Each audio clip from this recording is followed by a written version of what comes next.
Well, this time a week ago, I was sat in this very seat, four peers, hosting a 2-hour special as we watched Donald Trump get indicted for the third time. He's amassed so many criminal charges now, facing so many trials, and yet he remains intensely popular. Latest polls putting him actually way out in front as the Republican nominee for the next run at the White House. Florida Governor Ron DeSantis, the only other contender really breaking into those double digits, but still actually trailing far behind Trump. Now, today I've been mulling this with the Uncensored team, including some of our American colleagues as well. Why is Trump so popular, not only among US voters, but internationally too? Now, some argue it's his mastery of manipulation and deceit. Others say it's his no-nonsense policies that speak to real people. But there is one common thread that unites even the left and the right. Trump is funny.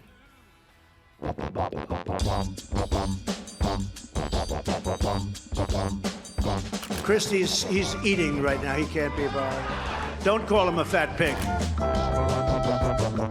They would love to see a guy like Sleepy Joe Biden, who has no clue what the hell he's doing. Because my hair, I don't know about you, but it has to be perfect.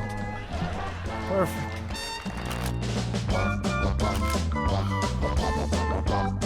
I wonder who did that to our mic.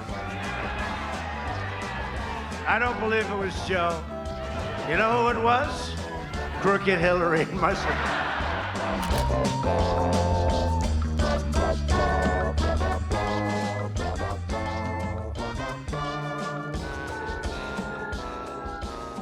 Well, whether you are laughing with him as he slams Crooked Hillary or laughing at him as he dad dances out of an Escalade, Trump is not afraid to be a laughing stock. And that is because he knows the true currency of humour, attention.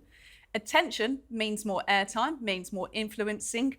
It means more fans, followers and popularity. That doesn't mean he's a good politician, but it probably means he is a successful one. Now, one place he, of course, used to do all this was Twitter before he was banned. No politician or leader has ever used social media like Trump did now or does on his Truth Social platform now.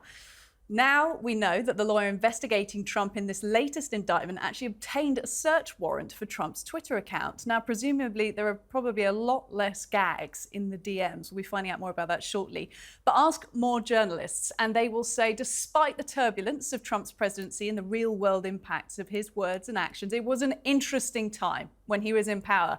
And the same can seldom be said for other candidates. I mean, have you seen Biden's attempt to have a sense of humour? The Grand Canyon, one of the Earth's 9 wonders of the world. Happy birthday to you. Happy birthday to you. Happy birthday, dear Alan. Well, Mr. President, I just demoted you. Now, of course, I'm not saying, I back Trump over Biden. You know me by now and the types of politics I'm into. But we're talking here about humour and why it works for one side or another, and it's a particular weak spot for Democrats and indeed liberals and left-wingers the world over. Why do left-leaning candidates so often lose against conservatives in debates? You could argue it's because they're so focused on the importance of their arguments that they often lose the ability to relate to people, to be human. And like it or not, it's an honest reality. People vote for candidates that they like. And having a sense of humour is a shortcut to popularity. Unfortunately, it's also really hard to fake. So, short of another Obama, if the Democrats really want to stop a court jester getting back into the White House, they'd probably better find one of their own. Well, to discuss this more, I'm joined here in the studio by stand-up comedian and podcaster Eric McElroy and news review editor at the Sunday Times, Josh Glancy. Thanks to both of you. We're also joined in the US by Donald Trump's former lawyer, Alan Dershowitz. Also joining us down the line, billionaire businessman and investor, Kevin O'Leary. All four of you, thank you. We've got a lot to get through. I will start with the comedian that joins us here on the panel in the studio. You were watching that, Eric. Yeah.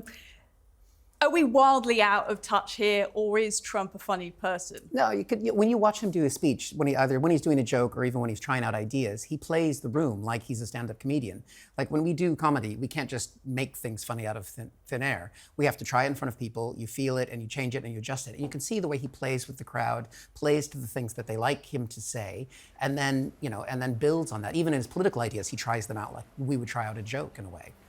I saw somebody mention the fact that he almost sometimes will leave off the final word of a sentence and he'll mime it instead. Yeah. And that leaves him open to lack of prosecution on one thing, but it's also just a sort of tactics. Do you think he's really thinking about his angles like a comedian does? I mean, he definitely has a natural charisma. I mean, he's not somebody that I've ever supported, but I think you're right about the likability thing. And if you go back since we've had televised debates in America, the likable candidate, whether you like their politics or not, has always won. And Trump was more likable than Hillary. And I say that for somebody who fully endorsed Hillary in all of her policies and wanted her to win, but she was not that charming person that you wanted to hang out with and listen to for a while. So do you think my point about Democrats not really having a sense of humour is unfair? Well, no. I mean, Obama is a great example. If you see the speeches that he made for the Press Association dinners, the Washington Press Club, those were very, very funny, and he has great comic timing. But you're right, Biden feels more like he would tell you dad jokes. Trump's going to pull you in and tell you the dirty little naughty joke.